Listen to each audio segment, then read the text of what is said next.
Let's take a better look at the cabinet here. So you can see pretty much all the finish is gone from this column, just a little bit back in there. I guess some on there. Most of it's coming off this column. There's some here yet. Almost all the finish on the top is completely gone. On the inside though, it's not too bad. A little bit of loss here and there.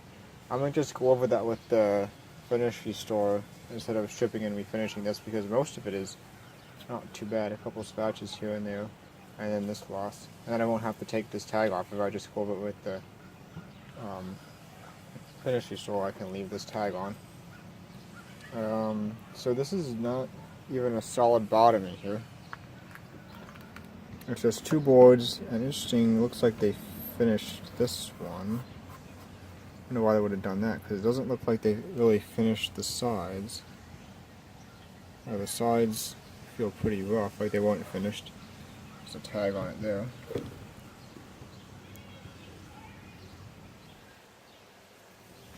Looks like someone had some glue going here and there and there. Actually, oh, and on the bottom there too. I have to see how well that's holding. Most of the finish is gone here.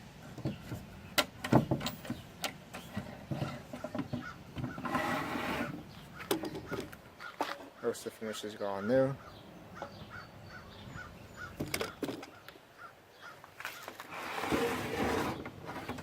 Check out the back. Most of the finish is gone there. Okay, you can see the label there, pickup. So that must be set up for plugging a phonograph into the upper plug, and then your speaker goes into the bottom one. Okay. I took that clip off here that came out the back for the ground. I believe there are supposed to be two of those, because there are two terminals on the side of the tuning capacitor, which would be for antenna and ground. Take a look at the bottom. Just a regular cabinet bottom. I'm not going to worry about that. It doesn't have any feet. I don't know if it did originally. So here are the screws that hold the cabinet onto the base. And it's just a wooden frame, just the frame here, and then the boards across the bottom. The previous one that I worked on, the previous two Spartans that I worked on, both had a solid cabinet bottom. Take a look at the last side here. This one's not too bad. That looks like paint, but we'll probably strip it down anyway.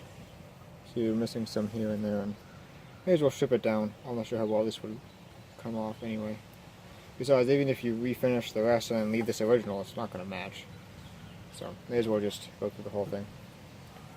So, like I was saying, I don't mind getting things that are slightly beat up.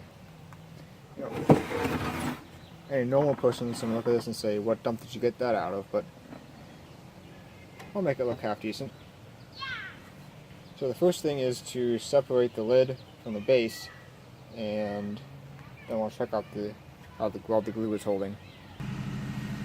So everything apart here. My neighbor decided to cut his grass at the exact same time I was trying to make this video. See if we can sand some of this down.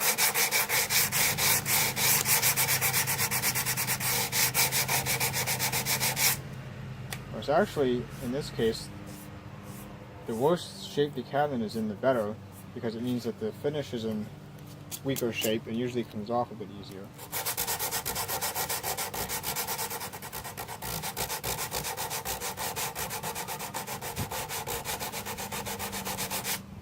Yeah, that shouldn't be too bad. I'm just using 60 grit sandpaper here.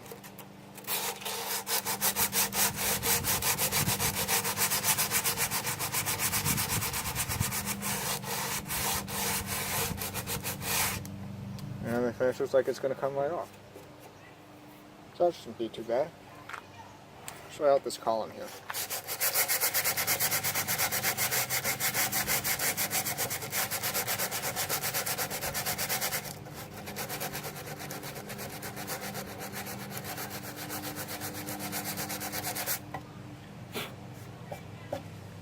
Yeah, not too bad.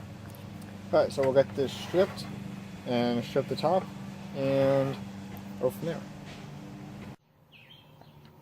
Alright, cabinet's all stripped down and ready for staining. You can see the lid on the other side of the table there. This veneer on the top is separating a little bit, so I'll have to glue that back on. Alright, so as you can see in the lid, we have a nice big gouge right here. So what I'm going to try and do is make up some filler to fill that. So what we have is, this is some sanding dust that I collected from when I was sanding this down to get the old finish off and make it nice and smooth. We're just going to try putting a little bit of stain on that, and then mixing it up into a little paste here, and seeing if that will fill our hole. I like a little paste now, it's not focusing on it. Let's go over here.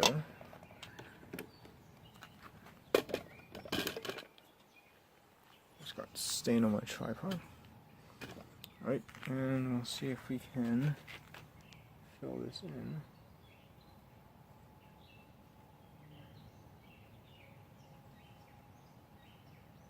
And a little bit more.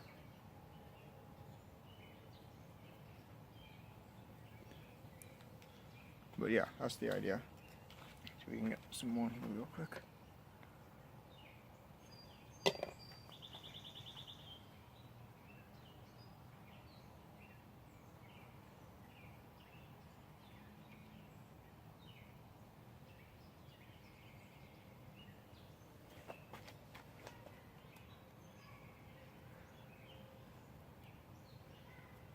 This is mostly sticking to my brush instead of going in the hole. But that's the idea anyway. See what I can do with that. Yeah, that didn't work as well as I had hoped. It did fill in a little bit, but not as much as I was hoping that it would. I probably should have overfilled it, because when I wiped off the stain, a bunch of that wiped out. But it's a little bit better than it was. Hopefully when we get the top coat on, it won't be too noticeable, but we'll see. So I'm going to let the stain sit up overnight, and then tomorrow, because this has to sit up for 8 hours before you can top coat, so I'll let this sit up overnight, and then I can top coat. See, the cabinet has its stain on too. I'm not too concerned about the inside, because you're not going to see a whole lot of the inside, I don't think, when the radio is in there. Because the front plate goes in here, covers that up, and the power supply sits in the back, and that goes pretty high up. So, like I said, I'm not worried about the inside. There is a tag on this side here that I'm making sure stays clean, but other than that, I'm not concerned about it. And in case you're interested, this is honey. Although it seems to be pretty much the same color as walnut, so a lot of the dark color stains seem to turn out pretty much the same. But anyway, tomorrow we'll be top coating this. Alright, so stain set up overnight, and now I'm going to put the finish on. So the first step is to seal the grain. I think the stain provides some sealing, but I like to put a little extra sealing on before I put the urethane on. Before I've used lacquer, some dust on it already. Before I've used lacquer, but I went to Home Depot, they didn't have any spray lacquer, so we'll try this instead. A lot of times when I finish, I like to try different things and see how they work. Before I've tried, the last cabinet I did brush on lacquer and then spray polyurethane. Before that, I've just done the whole finish and brush on lacquer, and I've also done the whole finish and brush on polyurethane. So I'm just trying different things to see what I like the best. So see how this stuff works as a sealer. We'll put the polyurethane on that. Now it says to let this dry 1 hour before putting the top coat on, so let's just see what we get. I won't film this whole process because I don't want to get my camera covered in spray. Let's just see how this works.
think that'll work okay.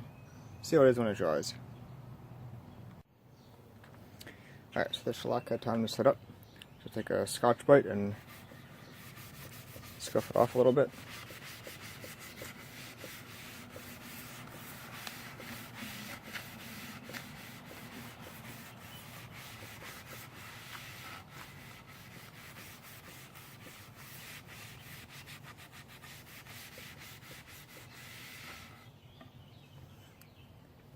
Get on the sides as well, and then after you clean that up, it should be ready for polyurethane. Okay, so it's all scuffed off and cleaned off, ready for the polyurethane.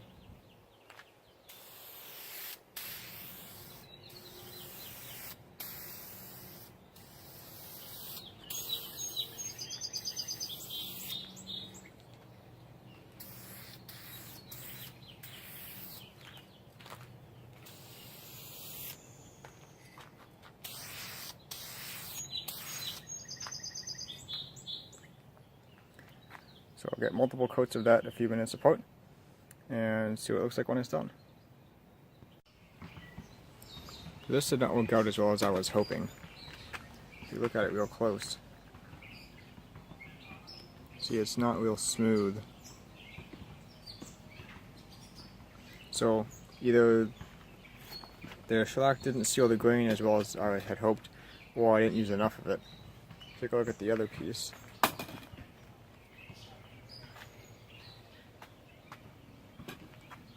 You can see it's real orange peeled. At least the orange peeling is consistent, like it's on orange peel there and on the columns. Got a good angle on that to see it. There's orange peeled there as well. And on here. So I could probably leave it like that and just say it's supposed to be that way because it is consistent. It doesn't look terrible. It's not what I was going for. What I was going for was a nice smooth finish, which is what I got last time when I used the brush on lacquer with the spray polyurethane. So I think next time I'll go back to that, just brush on the lacquer as a first coat and then spray the polyurethane on. But it was something to try. This is with the shellac, so next time I think I will not be using the shellac. But we tried it, see how it comes out.